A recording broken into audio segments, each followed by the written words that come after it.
IGSSS स्थानीय रूप से प्रबंधित खेती को बढ़ावा देने, स्थानीय रूप से उपलब्ध संसाधनों के साथ कृषि अभ्यास, खेती के लिए बारिश के पानी का संरक्षण और उपयोग, किसानों के बीच पारंपरिक ज्ञान के बंटवारे को प्रोत्साहित करने, जलवायु और कीट अनुकूलनीय बीज का बढ़ावा देने, और ऐसे संगठनों और एजेंसियों जिनका खेती विशेषज्ञता में समृद्ध ज्ञान है, उनके साथ किसानों को जोड़ने में विश्वास करता है।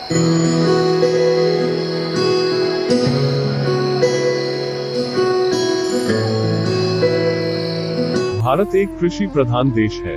कुल जनसंख्या का लगभग 70% मुख्य रूप से कृषि पर निर्भर है।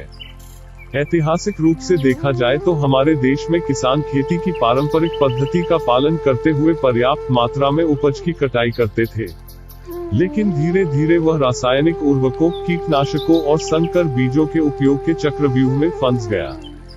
फिर भी किसान ने पहले तो इन चीजों को लागू करके अपनी उपज में वृद्धि की, लेकिन बाद में यह प्रथा किसान और पूरे समुदाय दोनों के लिए आपदा लेकर आई। आगे सब देसी धान ले आइए। पहले हम देशी धान की खेती करते थे।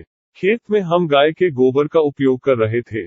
धीरे धीरे हमने रासायनिक उर्वरकों और कीटनाशकों का इस्तेमाल किया। रासायनिक खादों के प्रयोग से अनेक जीव जंतु मारे गए।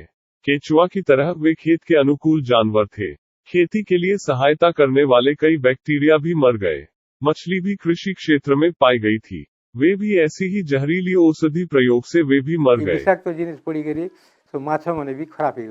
उपरोक्त चुनौती को लेने के लिए कई स्वयंसेवी संगठन आगे आए। उनमें से एक Indo global social service society थी। संगठन ने ओडिशा के एक अविकसित जिले कालाहांडी के कालमुंडा ब्लॉक के कुल 20 गांवों में क्राफ्ट के परियोजना शुरू की है। संगठन क्षेत्र के किसानों को कम लागत में गमले की खाद तैयार करने और कृषि उत्पादन बढ़ाने के लिए प्रोत्साहित किया जा रहा है। गमले की खाद की तैयारी के लिए समूहों में किसानों को प्रशिक्षण दिया जा चुका है और किसानों द्वारा गमले की खाद तैयार करने की प्रक्रिया शुरू कर दी गई है। हांडी खतो गमले की खाद यह एक जैविक खाद है। किसान स्थानीय संसाधनों के उपयोग करके इसे बना रहा है। इसके उपयोग से किसान बहुत कम पैसे में अधिक कृषि उत्पाद प्राप्त कर रहे हैं। एक और तथ्य यह है कि यदि रासायनिक उर्वरक का उपयोग नहीं किया जाएगा तो पर्यावरण स्वच्छ रहेगा। गमले की खाद बनाने के लिए एक मिट्टी का घड़ा, 1 किलो गोबर, 3 लीटर गोमूत्र, 1 किलो नीम या करंज की पत्ते, 1 किलो अरक की पत्ते, 1 किलो गुहारिया की पत्ते, 1 किलो सीताफल की पत्ते, 1 किलो वन तुलसी का पत्ता और 50 ग्राम गुड़। सबसे पहले सभी पत्तों को छोटे छोटे टुकड़ों में काट ले। फिर उन कटे हुए पत्तों को मिट्टी के बर्तन में डाल दे। फिर हम गोबर को उस मिट्टी के घड़े में डाल देते हैं। गोबर डालने के बाद फिर इसमें गोमूत्र को मिलाएं और अंत में हमें इसमें गुड़ को भी डालना चाहिए। सब कुछ डालने के बाद इसे अच्छी तरह से हिलाओ। ध्यान देना होगा कि सारे पत्ते अच्छे से मिल जाए। जब पत्ते अच्छे से मिल जाएं तो मिट्टी के बर्तन को ढककर छायादार जगह पर रख दे। 48 घंटे बाद मिश्रण को पानी में मिलाकर फसल पर प्रयोग किया जाता है। यह उर्वरक के साथ साथ कीटनाशक के रूप में भी काम करेगा। विजापति गांव के काशीनाथ मांझी एक किसान हैं। उन्होंने IGSSS से गमले की खाद बनाने का प्रशिक्षण प्राप्त किया।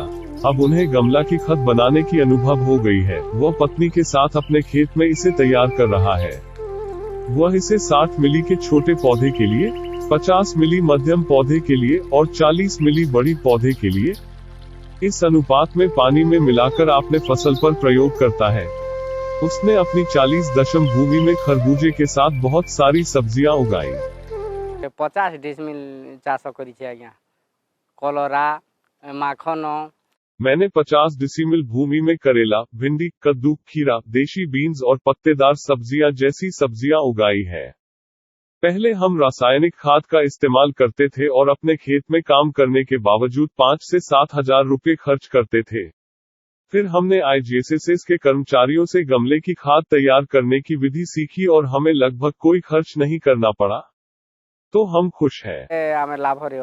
सचमुच इस क्षेत्र के किसान ने गमले की खाद तैयार कर रहे हैं और बेहतर फसल पैदा कर रहे हैं।